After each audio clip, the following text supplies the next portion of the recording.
Hello everyone and welcome back to Hogwarts Mystery.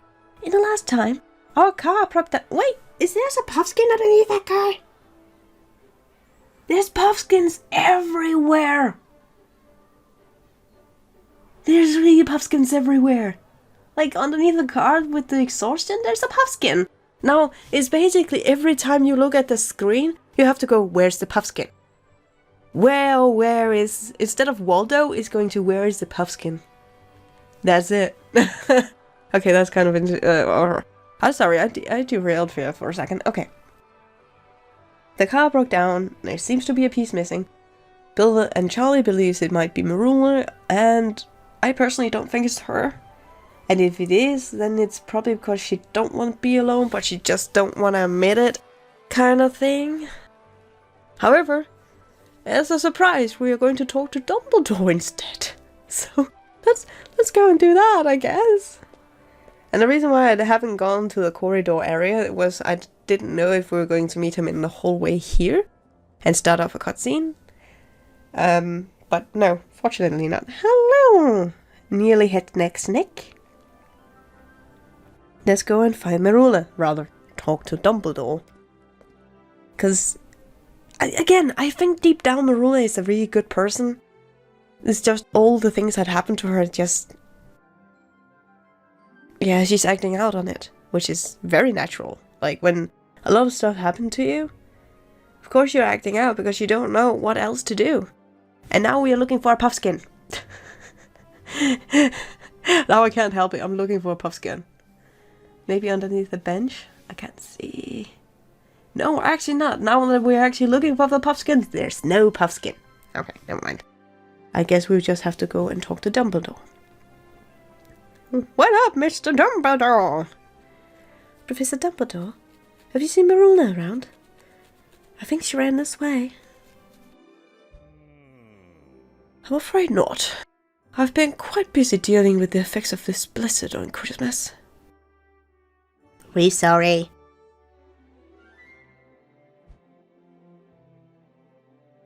It seems that a young witch got a tad too over-ambitious with the snowmaking charm. Worry not, however. As a Christmas present to you, I will spare you a lecture. He knew he with us. So we did actually cause the blizzard, which only indicates how strong we are as a little witch, and how big our potential is. I think. Thank you, Professor. I hope the blizzard didn't cause you too much extra work over Christmas. Actually, I rather enjoyed the snow. I cannot remember the last time I threw a snowball. Though I doubt Professor Snape found it very as amusing as I did. No! Why is it always Snape? Like, every time something happens, it's always towards Professor Snape. Like rumors and stuff like that. With his hair being blonde, and now he also got hit in the head probably with a snowball from the headmaster, so he can't say anything because it's his employer. Oh no! Speaking of fun, I heard you're spending this Christmas with the Weasley family. It's almost Christmas Eve, shouldn't you and the Weasley have been taking the flying car and get going? You know about that? It's rather hard to miss. In the spirit of Christmas, I would look the other way, but I would not keep it around for long. Oh. He's such a legit good guy, but he is stern about some things. Believe me, we would have left by now if we could. Someone took the part of the car and now it won't work. Bill and Charlie thinks it was a Merula, but I believe she's innocent. But she's our only lead, so I agreed to talk to her. But she seems to be taking this "I want to be alone for Christmas" thing very seriously. I can't find her. She told you she wanted to spend Christmas alone, did she? Interesting. Oh, what's with that face? He is so worried. Yeah, she even turned down Bill's offer to come with us to the borough for Christmas. This reminds me of a Christmas story about a young wizard I knew. He was invited to go caroling with the frog choir. However... Is there any way this story can wait, Professor? I need to find Merula, and there's not much time before Christmas Eve. Trust me, this one story you really need to hear. Is it about our brother? Like, that's my first go-to in mind. Like, is it our brother? So let's see. It's a 3-hour one, that's fine.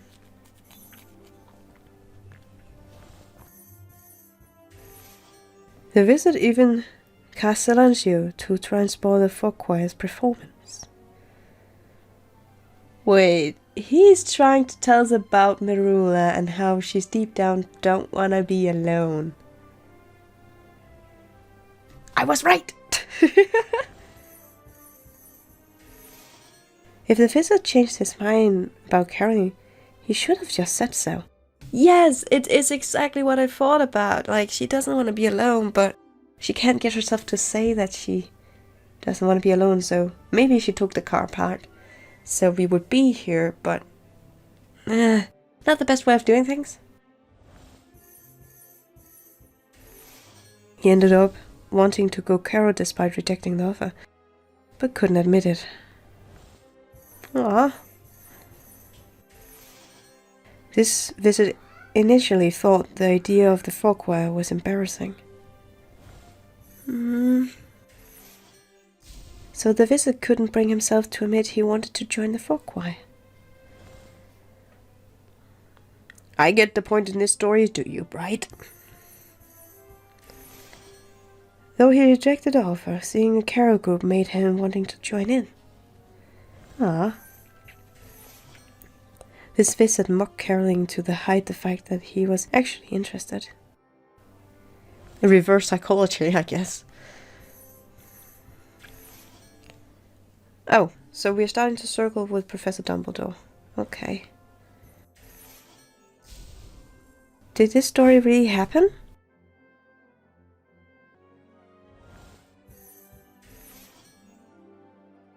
I get there's a moral coming in this story.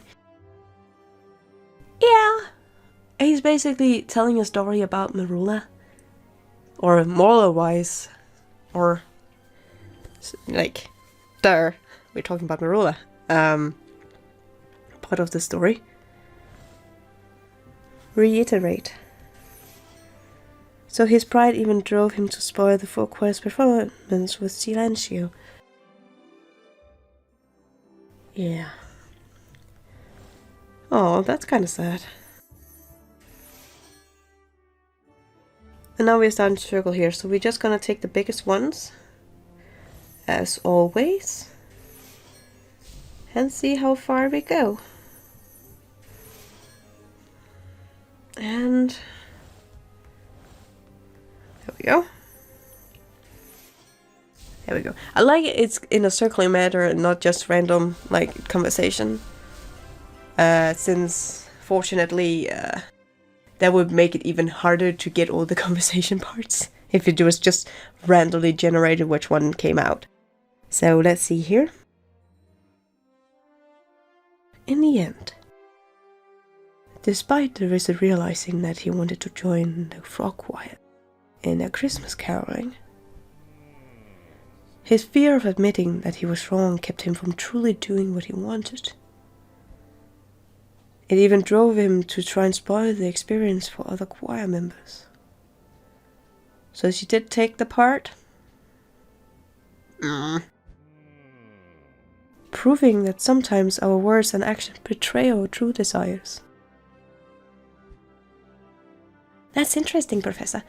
But I don't see how that has to do with my situation with Merula.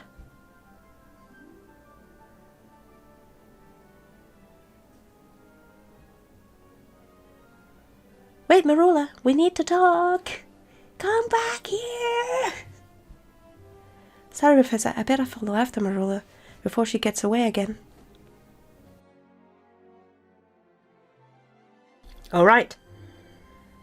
I am not in the artifact room, so you should definitely not come here. I mean, go there right now. Thanks for the hint. And I think we'll confront Merula in the next one. And hopefully we'll get to the bottom what is actually going on here. Sounds like a swell plan. Until next time, take care. Have a good day.